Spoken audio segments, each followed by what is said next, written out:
Ontario, there's no taste like home. There's no taste like home. You'll be keeping the land working too.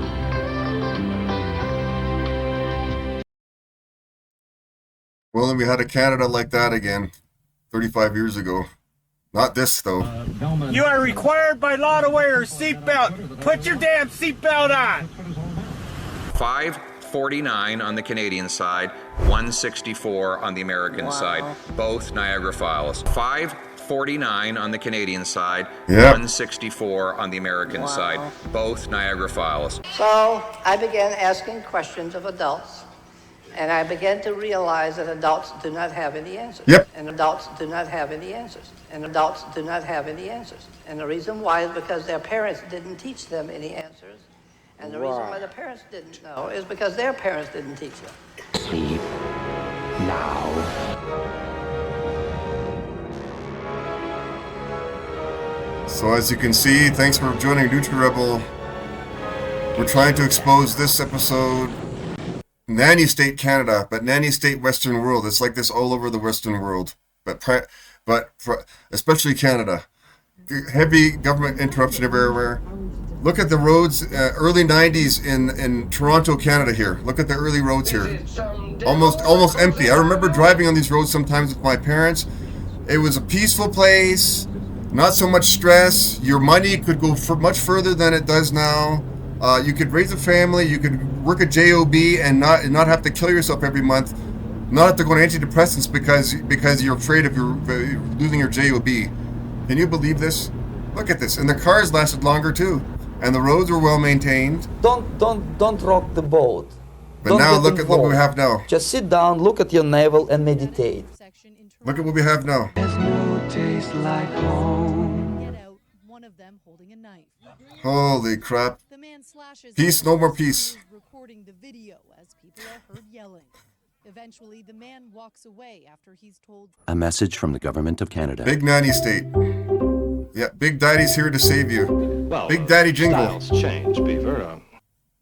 Big Daddy jingle. Transport Canada wishes to advise travelers of new security regulations In for future, flights these to the people United will be States. simply Carry-on bags squashed are no like longer allowed. cockroaches.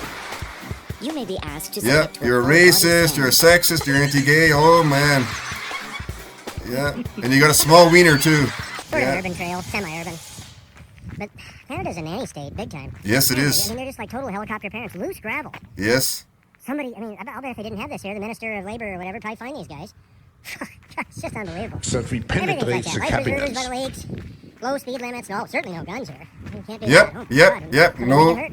no kitchen But knives. small business owners spend over 250 hours a year dealing with red tape. That's Yeah. equivalent to 32 business days. Yeah. That's time that could be better spent on more productive things, like training staff, planning business expansions, serving customers, or even spending time with their family.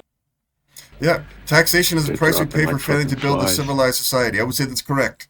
The higher the tax rate level, the greater the failure. A centrally planned totalitarian state represents a complete defeat of the civilized world, while a totally voluntary society represents its ultimate success.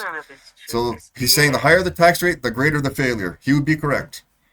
It's no longer voluntary. It's everything's forced. But for that whole time, Health Canada has wanted to regulate Regulate. products basically out of existence. Yeah, I used to believe that government had to regulate everything too. When I was in my early 20s, I saw all these injustices. I thought Big Daddy government was going to do it. Citizens periodically have had to stand up and rebel, but we're basically at the end game because we're It's the politicians primarily that are causing all the problems, and then they tell the young people that they have to regulate. They have to call somebody like Jagmeet Singh to so far regulate. down the road with international harmonization. This is Oh part my of God! getting us all under the World Health Organization umbrella with binding regulations, and all the Western democracies, or I guess we can't call them that, all the Western countries, Yeah. all under the same kind of umbrella.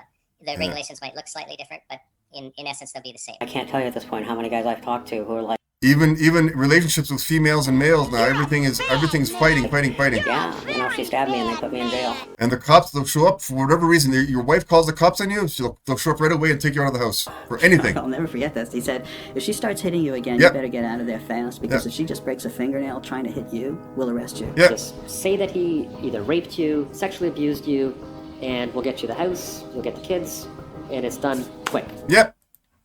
So what's the answer here? Less centralization and more decentralization. Why? Look at everything centralized. Big Daddy government. Why should we have that?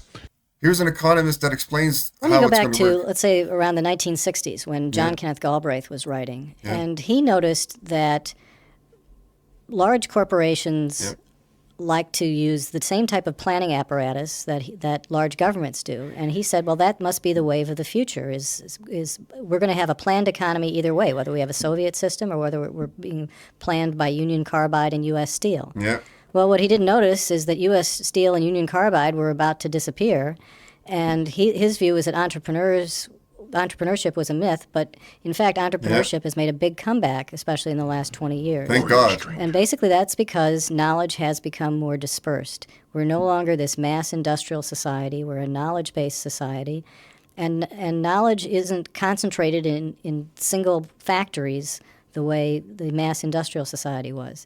So I think that we're going with the past 5 years. That's the system trying to fight back. They know that they can see what's happening. They want to keep control. It's not going to. It's not. Now they've exposed their hand. Now we're going to be even more decentralized, I think. So in this world of dispersed knowledge, concentration of power, rather than being a good thing and making it easier to plan, is actually a bad thing, because with dispersed knowledge, trial and error, decentralized learning works better than central planning. Yeah. So in the age of the internet, when anyone can start a business with just a few $1,000s to create a website, there are just many more opportunities to take advantage of decentralized knowledge, and central planning has become comparatively less effective.